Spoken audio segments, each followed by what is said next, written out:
Thank you very much for being here when the ANC National Working Committee held a meeting with the Provincial Executive Committee of the Gauteng Province.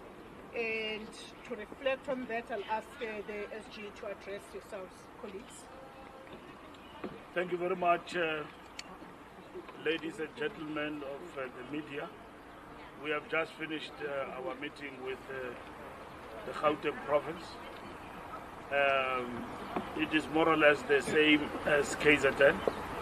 We conveyed to them our analysis in terms of the state of affairs post our visit in the province. We conveyed as well the steps that we need to take and that we are not going to consider in terms of rebuilding the ANC to be a strong force to be reckoned with in this province. As you all know, we dropped to 35% in the Gauteng province, and we had to post the election to examine that state of affairs in the two provinces. The most important thing is that our organization must respond faster to the situation we find ourselves in. It was a cordial meeting, and I think well-disciplined environment. The President opened the meeting, and you also listened to the reports delivered by the chairperson of the province, Panyaza, together with the TK, and then they had to leave to go to Mpumalanga. So we will convene in January, after January 8, to finalize the work in terms of the NEC, because we are almost at the end of the year, and then from here all the roads will lead to Western Cape for January 8. And then after January 8, we'll have an NEC meeting where we will discuss and put finality in terms of what needs to be done in these provinces. Like I told you, there are three options. The first option is the reinforcement based on what needs to happen in these provinces, reinforcement by leadership. The second one is to maintain the status quo, leave the PEC as it is. The third one is to totally overhaul, reorganize. And that can only be done through disbandment of the province. We will analyze that, including the risks, and will present that report to the officials at the Secretary General's office. We will then proceed after the officials to the NWC. We will be ready for the NEC meeting to take a decision. So that's where matters stand, and we have made it very clear to them that nobody discusses matters pertaining to Gauteng. If there's anything that needs to be communicated to the public, that will be done by the Secretary General. So there is no two centers here. The center is one, is the SG's office mandated to communicate on this issue. So no structure is disbanded. All matters will be considered. And the final decision, like we explained to you, will be taken January next year. Now, we will have met this week in our final NEC meeting, but we've got the state visits that are taking place back to back. We also have the SACP National Congress. We also have the SASCO National Congress. So it's not going to give us adequate time to get the NEC to sit post the 16th and consider the matters. So we have given ourselves that time right at the beginning of the year to deal with the issues, to bring them to finality. Thank you very much. Thank you, SG. May I turn to you, colleagues? The ENCA? Mr. Mbalula Moloko here from ENCA. Do I understand you to be saying that the NEC meeting that was meant to take place this weekend perhaps will be moved to after January? But my second question relates to, even if you perhaps do not preempt what that NEC meeting would decide in regard to your engagement with the PEC, but what in their report have they given to you, something that perhaps you did not know as the national working committee? No, they gave us a full account about what is their analysis and where are we now and what we are doing. And we received the report from the side of governance in terms of the government here. As you know, it is led by the ANC. What are we doing? And they've given us an account of their own analysis. Remember, when we visited the provinces, we said we'll go and then we'll come back, interact with them, so that we understand each other in terms of analysis. Now, we came, we saw, we engaged, we've got our own perspective, which we shared as the NWC. And then we told them as well that given the situation here, we believe that there is a necessary intervention that needs to be made. How that intervention, the make of it, how it will look like, we told them.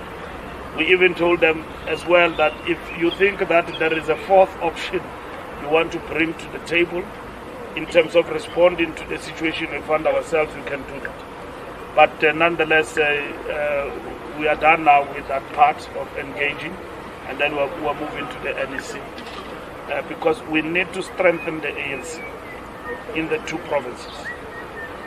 Because in the two provinces, that's where you've got numbers of voters, but at the same time, we need a leadership that responds aerially to the situation.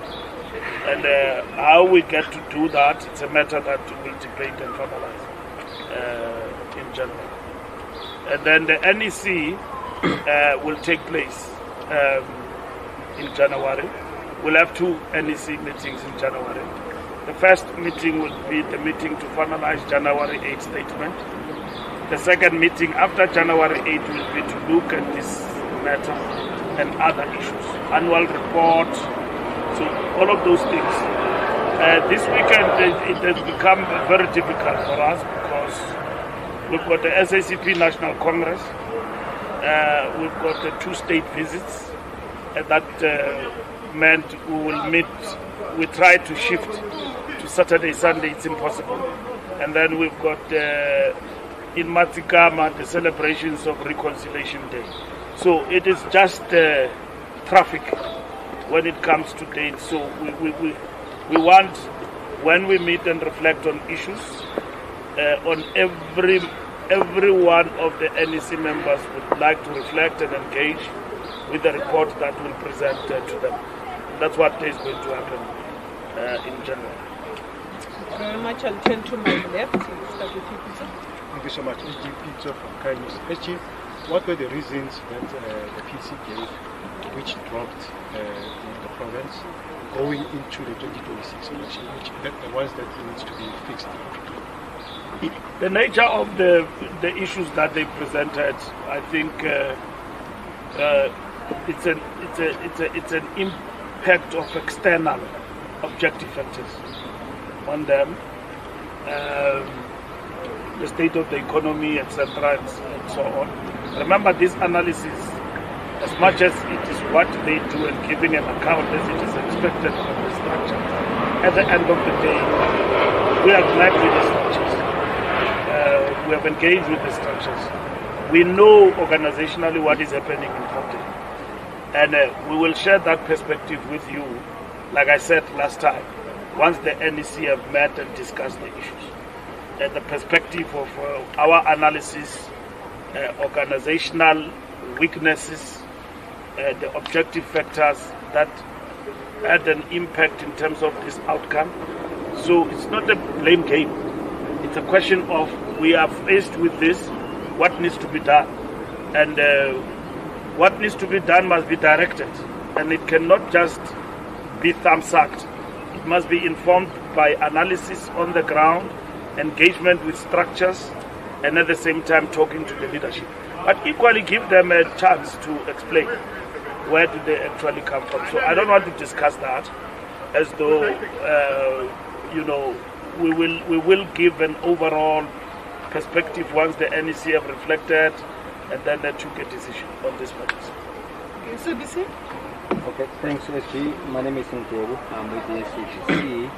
I think everything about the NWC and the PEC has been exhausted. My question is on the SACP special conference. Obviously, as an alliance partner, you will be invited.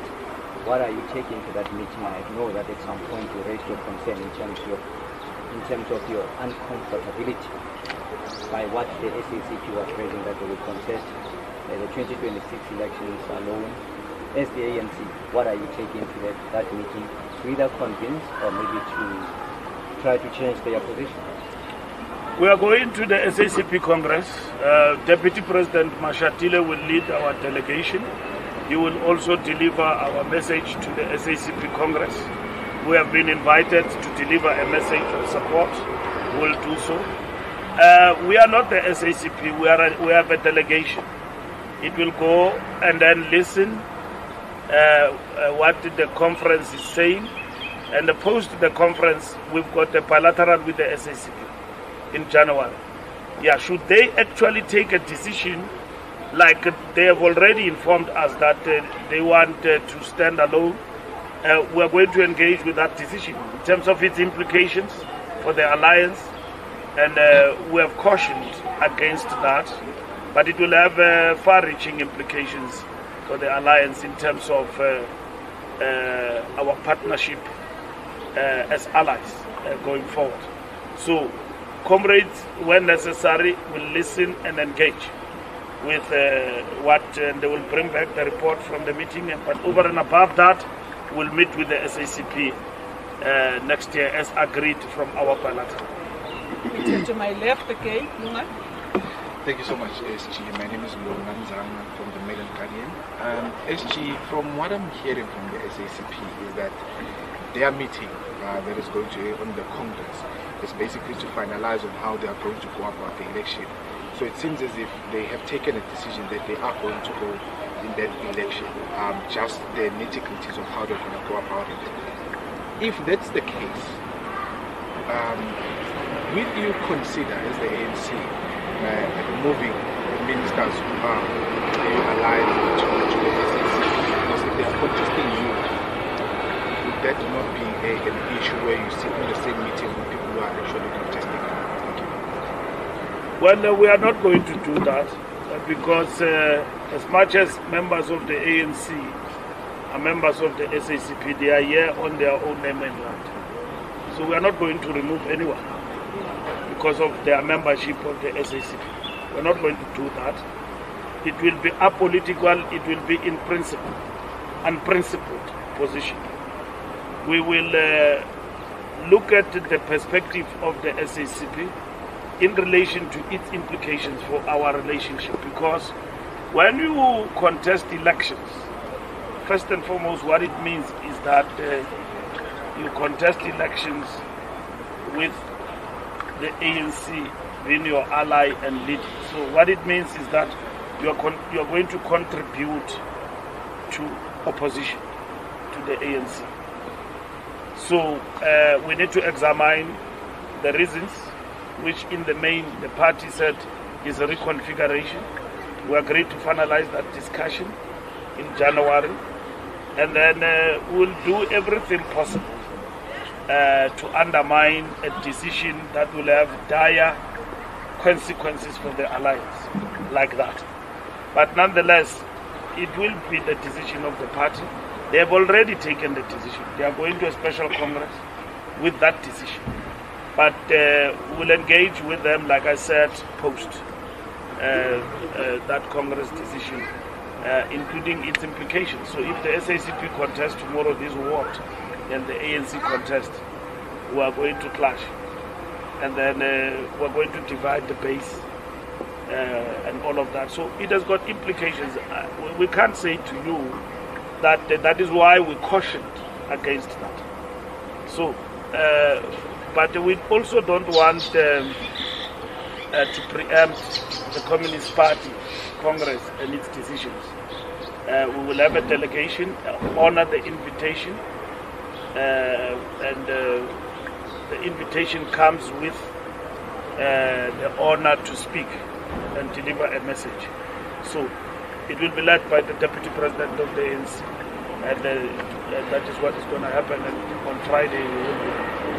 I'm going to take the last tourist of hands. I'll start with UFM. Thank you so much, Karolo Magologo from UFM. SG, bear with me because I've raised this question before and you responded, but sadly the response was not good enough. But because now you are using the word yourself that this is not a blame game, a valid question then arises to say, you know, in the previous election when Gauteng support dropped, they said no, Gauteng suffered because of Nkandla, because the ANC was all out defending Nkandla, which you later yourself admitted that it was not defendable, but you defended it saying a swimming pool was a fire pool. So now a valid question arises to say, but it cannot be just the two provinces. What about the national leadership? What about the face of the party? Did they not, how are they accounting for this loss of support? Because if two provinces are weak but you have a strong national leadership, that could be hidden. You know, they could drop support there, but will still win nationally. Yeah, so now it seems like two underperformers, the one underperformer now taking this one to task, while they themselves did not achieve their target. You see the task of I'm very disappointed that you were not satisfied with my answer. And I cannot always answer to satisfy you. But be happy that whenever you ask, I answer. Let me answer again. And hope this time it will deal with your insatiable appetite, you know, in relation to the question we have asked. But thank you for the question. Let me explain once more that the task of leadership is to look at the state and whether the performance of the structure is well and good. The healthy of the structures, healthiness. The objective factor that we dropped everywhere affected us all, in a sense that we were in government in those provinces, but we fought very hard not to be out of power. Victory to the ANC. But where you have two provinces, where you are decimated, surely there is a challenge there. The question is, what is it? If you have identified the challenge and there is consensus about, here is the challenge, how do you deal with it? You can deal with that by beefing up leadership. You can deal with that by working with this leadership. You can deal with that by reorganizing yourself to respond to a cosmopolitan metropole province like Gauteng, where in terms of the base, once you lose the base in Gauteng and KZN and Western Cape, you are becoming a rural party. So we have been reduced to 35%. Can we do better? Yes, we can. So that's why leadership does not waste time. It's looking at that situation decisively and all of that. But those who want to trivialize the issue, they will say that, but what account can you give of yourself as the National Executive Committee? The task of the National Executive Committee is to police, is to run, is to direct structures. And that's it. And then you then, after that, you intervene. And then you report to Congress. You don't sit with the problem. And then you do nothing about it because the mandate that has been given to you is 5 years to run the organization. And you say, no, we are free to take decisions because it affected us. Doesn't work like that. Organizations don't work like that. You direct, you engage, you make a determination about what needs to happen. And even disbandment, you do it to strengthen, so that you bring new ideas, new people into the picture who will assist in building organization. You don't disband because you are informed by other politics. You do it to reorganize and reinvent yourself as an organization and strengthen yourself going forward. We can do better in Gauteng, and we will do better, I can tell you, going forward. We've got leadership here. we've got members here who need to be directed by leadership to do things properly. We need the center that is preoccupied with the task at hand of running organization and recovery, and at the same time making it a point that we win. And so we'll give you that analysis at the later stage after whatever we come to as a decision, which will be announced by the President after our NEC meeting. What decision have we taken on these provinces? We will actually give you a full account about how we arrived at the decision that we have arrived at and what informed our perspective about the two provinces. At the present moment, I've not done that. I'm just dealing with processes. I'm not dealing with the perspective to you. This is what we think happened in these provinces, and it is that perspective that informs our intervention options.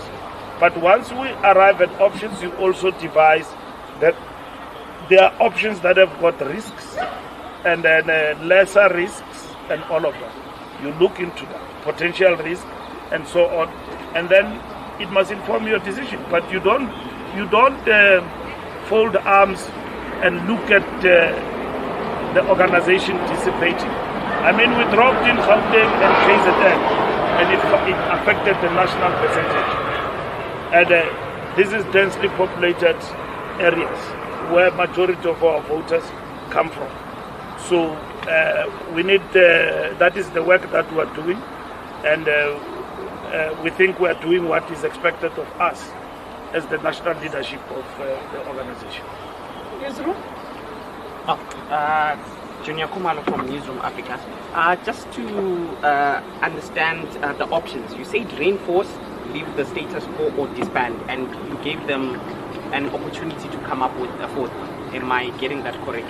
Fourth or fifth. All right. Yes. And also, leading up to the elections, the Gauteng PEC basically indicated that they were doing their own polls, and those polls indicated that they will actually drop below 30%. Were there any engagements with these two PECs, Gauteng and KZN, before the elections happened? And would it then be fair to place the blame on them if they sort of warned the national leadership beforehand that this is the situation that is unfolding? So I think that's my question. It's not a blame game. A blame game is when you say that we lost because of you. We are not doing that. What we are doing is to say we dropped to 35%. And what is the challenge? If the challenge is leadership, you strengthen that leadership and intervene. If certain things were not done properly leading up to the elections, coordination, volunteers, membership not properly well organized, and all of that, you deal with that. If the challenge overall, which is objective, that state of governance has affected us, all of us, it was load shedding, and that's why we dropped. And that is why, and then secondly is the fact that the proliferation of political parties to challenge the ANC to be out of power or to drop below 50%. That affected the entire movement. So you can't play a game, a blame game, to say that it is you. You look at the state of the organization, and then you answer the question, what needs to be done? And that's what is important. A blame game will be when you say, we lost because of you and you. You would have lost because of a plethora of issues before you. Organizational, issues, which we believe that if you fix that and that, your organization can be better and we can perform better.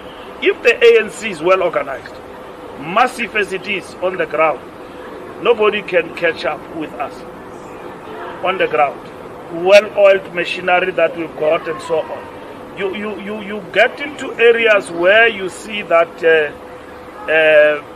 ANC people are there, but they've not been energized enough to come out and vote. You can't blame it on them. It's apathy that has crept in to voting for the party, but they don't vote for other parties. They don't vote for other parties, they stay at home. And these are the challenges that you need to actually address going forward. We won 14 of the 18 by-elections we contested last week. Somebody was doing work there to organize, to do this thing to ensure that we win. We won 10 of the 12 wards that were contested in Tabazimbi. It didn't just happen. It happened because there is machinery on the ground that was working very hard to ensure that we secure victory.